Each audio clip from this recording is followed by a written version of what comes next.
Bonjour Alain. Bonjour. Donc, dans le cadre du colloque Transition 2021, nous avons travaillé ensemble. Oui. Et est-ce que tu peux nous expliquer ce que vous faites au DTIM exactement? Ok. Le DTIM, c'est le département de traduction, interprétation, médiation qui est à l'université Toulouse-Jean Jaurès et qui forme entre autres les interprètes en langue des signes.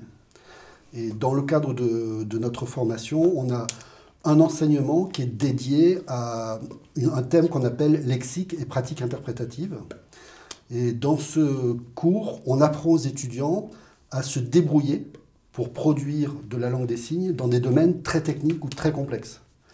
Et pour ça, il faut arriver à comprendre le sujet, à aller chercher l'information lexicale existante dans la langue des signes, ou pas, et de composer avec pour que le message soit accessible. C'est ce que tu as fait toi aussi pour le MOOC, je crois, non? Oui, c'est ce qu'on avait fait pour le MOOC, mais on avait travaillé moins en amont, en fait. On avait fait de la traduction de textes. Et effectivement, on a utilisé pas mal d'iconicité pour traduire tout ce qui était concept scientifique. Vous avez travaillé comme ça, vous aussi? Alors oui, parce que la langue des signes, elle a une particularité, c'est qu'elle a été interdite, comme tu le sais, pendant plus de 200 ans. Et au terme de cette interdiction, une centaine d'années, pardon, mais au terme de cette interdiction, elle s'est retrouvée dans un statut un peu particulier. Pas d'académie, donc personne pour dicter des règles de structuration, et un champ d'emploi de plus en plus ouvert. Donc avec une nécessité d'utiliser cette langue dans des domaines où elle n'avait jamais été utilisée.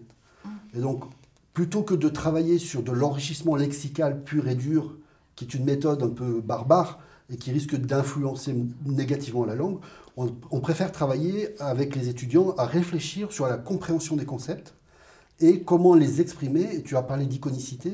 Les langues des signes, elles ont une particularité, c'est qu'elles sont visuelles, elles sont tridimensionnelles et elles s'appuient sur l'image.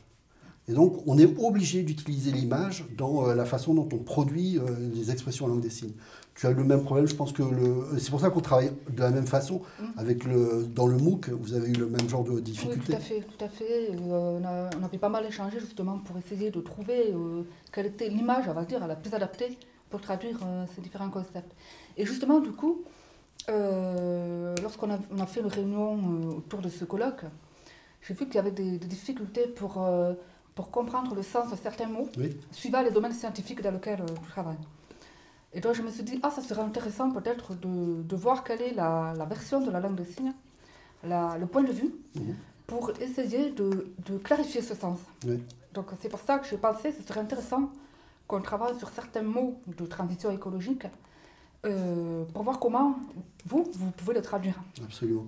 La grande difficulté dans l'interprétation, mais quelles que soient les langues, c'est que les termes dans une langue donnée, dans une culture donnée, ne sont pas transposables directement dans une autre culture.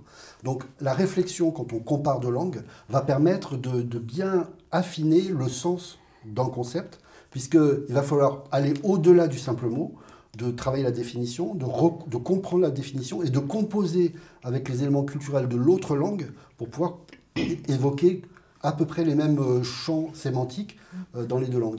Je me rappelle d'un exemple qu'on a travaillé il n'y a pas très longtemps, la notion de transition. En langue des signes, il existe plusieurs termes pour dire transition et qui évoquent chacune des spécificités différentes. Par exemple, cette transition-là, ce signe de transition, parle d'un relais entre un événement et un autre, avec un changement, il n'y a pas de retour en arrière. Voilà.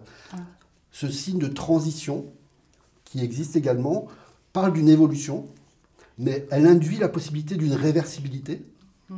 Et le mot transition, tel qu'il est dit dans les concepts dont on parle en écologie, fait parfois référence à l'une, parfois référence à l'autre, l'un des deux concepts.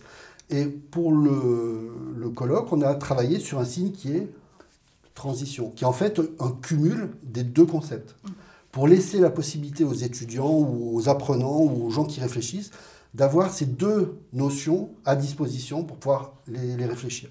Et cet exemple-là, on l'a démultiplié autant que faire se peut. Pour chaque mot que vous avez pu trouver dans le cadre de ce travail.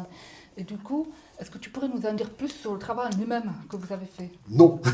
Je vous propose de venir au colloque pour écouter. On a une intervention qui est programmée, je ne sais plus, je crois que c'est le jeudi, une intervention prévue le matin pour parler de ça. Et donc, ce sera l'occasion pour les gens d'en savoir un peu plus. D'accord. Ok, merci. Ça va de quoi.